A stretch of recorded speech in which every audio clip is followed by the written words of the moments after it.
जीवन में ध्येय या लक्ष्य का होना बहुत ही ज़रूरी है। अगर आपका लाइफ में कोई गोल नहीं है और ये लक्ष्य का निर्धारण जितना स्टूडेंट्स के लिए ज़रूरी है, उतना ही जो आम जीवन से जुड़े हुए लोग हैं, उनको भी अपने गोल और करियर जो है फिक्स रखने चाहिए। आज मैं ख़ास करके बात करूँगा अपने विद्यार्थियों से। तो अगर जो स्टूडेंट्स हैं, अगर वो गोल ओरिएंटेड अगर शिक्षा नहीं ले रहे हैं, तो ज़ाहिर है एक बड़ा भटकाव जो है जीवन में हो जाएगा। चूँकि अगर आपका गोल नहीं है, तो इन दैट केस जो भी आप कोर्स कर रहे हैं, वो चाहे बीए हो, बीकॉम हो, बीएससी हो या बीटेक हो, after all there should be a clear cut goal in your life. हमारे जीवन में एक गोल होना चाहिए, एक लक्ष्य होना चाहिए कि आखिर हम बनना क्या चाहते हैं, आखिर हम जीवन में क्या करना चाहते हैं। बड़ा खेद का विषय है कि जब स्टूडेंट से मैं ये प्रश्न करता हूँ कि आपके जीवन का लक्ष्य क्या है एज ए कैरियर, तो बच्चे मोस्टली जो है इस क्वेश्चन को इग्नोर करते हैं। हालांकि उनके अंदर एम्बिशन होता है, लेकिन वो इस बात का उत्तर देने में बहुत समय लगाते हैं। कुछ ही स्टूडेंट्स हैं जो कहेंगे कि मुझे आईएएस बनना है, पीसीएस बनना है, मुझे प्राध्यापक बनना है, प्रोफेसर बनना है, लेकिन कई स्टूडेंट्स का कोई गोल ही नहीं होता। तो इससे क्या होता है कि हम डिग्री पर डिग्री अचीव करते जाते हैं, लेकिन आफ्टर ऑल वो यूजलेस यानी निरर्थक साबित होती है। तो अगर हम चाहते हैं कि हम जीवन में टाइमली अचीवमेंट पाएँ, टाइमली हम अपने करियर को अचीव करें, तो ये बहुत बहुत ज़रूरी है कि हम प्रारंभ में आफ्टर इंटरमीडिएट अपने गोल का, अपने करियर का निर्धारण कर लें। चूँकि लक्ष्य विहीन जो शिक्षा है, वो आपके जीवन में सार्थक नहीं साबित होगी। फॉर एग्ज़ाम्पल, अगर आपने ये निर्धारण कर लिया है इंटरमीडिएट के बाद कि मुझे यूपीएससी में जाना है, तो ऐसी कंडीशन में आपको मेरी राय में सबसे ज़्यादा यूपीएससी में जो हेल्प करने वाला कोर्स है, तो वो बीए ही है। बैचलर ऑफ आर्ट में आप ऐसे सब्जेक्ट्स का चयन करें, यहाँ एडमिशन में ये ध्यान देना है कि आप पॉलिटिकल साइंस, ज्योग्राफी, इकोनॉमिक्स और इसके अलावा हिस्ट्री अगर अवेलेबल है तो हिस्ट्री सब्जेक्ट्स को लें। यानी सोशल साइंस के सब्जेक्ट्स सबसे ज़्यादा हेल्पिंग है। चूँकि जो पैटर्न इस समय यूपीएससी और पीएससी का बना हुआ है, तो जनरल स्टडी के 4 पेपर्स हैं। तो ये 4 पेपर्स ज़्यादातर सोशल साइंस पर बेस्ड है। कॉन्स्टिट्यूशन हुआ, international relation, geography of India, geography of world, economy of India. ये कहने के लिए ये सारे के सारे जो सब्जेक्ट्स हैं, ये आपको सोशल साइंस से बहुत ही ज़्यादा हेल्प करने वाले हैं। तो जाहिर है कि हमें बीए में बहुत सोच समझ करके सोशल साइंस के subjects, history, geography, political science, economics, इनको ज़रूर स्थान देना है।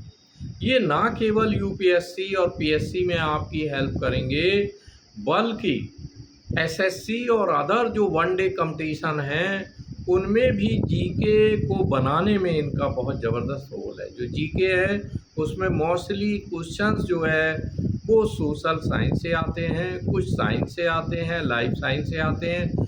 मोस्टली सोशल साइंस से क्वेश्चन आपके सामान्य ज्ञान या जनरल स्टडी में पूछे जाते हैं। तो पता ये लगा कि अगर हमने यूपीएससी को एज ए गोल बनाया, एज ए कैरियर हम इसको अपना लक्ष्य बनाना चाहते हैं, तो ये बहुत ज़रूरी है कि हम जो है बड़ी सावधानी से बीए में एडमिशन लेते हुए ही इन सब्जेक्ट्स का चयन करें। दूसरा, बीएससी बीए के बाद अगर हम एमए करते हैं तो एमए में भी आप उस सब्जेक्ट को ऑप्ट करें जिस सब्जेक्ट को आप यूपीएससी या पीएससी पब्लिक सर्विस कमीशन में आप ऑप्शनल बनाना चाहते हैं, और कोशिश ये करें कि वो भी सब्जेक्ट अगर सोशल साइंस से हो तो फार बेटर।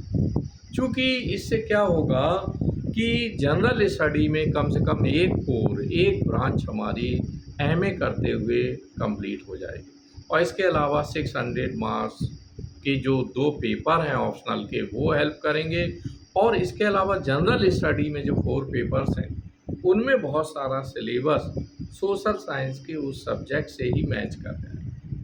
तो जीवन में बहुत ज़रूरी है कि हम क्या करना चाहते हैं।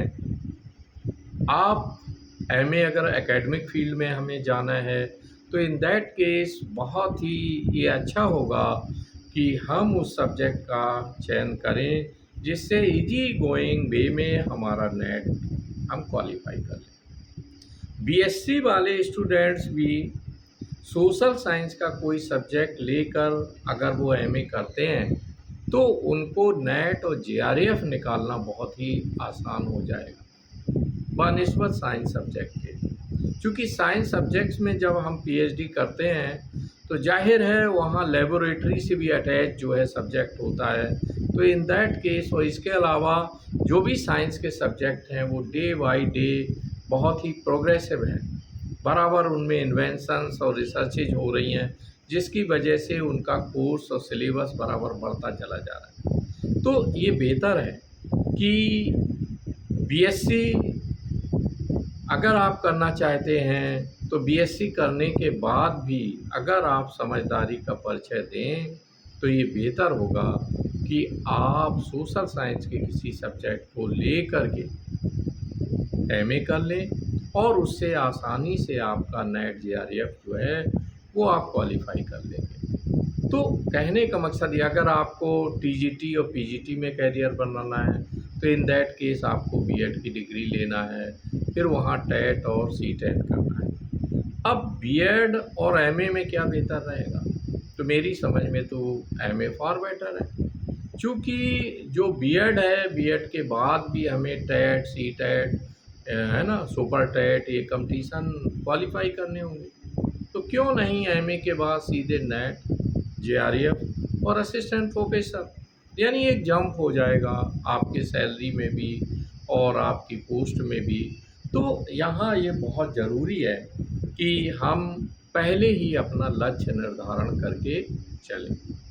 अगर किसी स्टूडेंट को यूपीएससी में जाना है, पब्लिक सर्विस कमीशन में सिविल सर्विसेज को उसने अगर कैरियर बनाया हुआ है तो जाहिर है जब वो लक्ष्य पहले से निर्धारित कर लेगा तो ऐसी कंडीशन में जो सब्जेक्ट वो बीए में पढ़ेगा उसको बहुत गंभीरता और सीरियसली पढ़ेगा।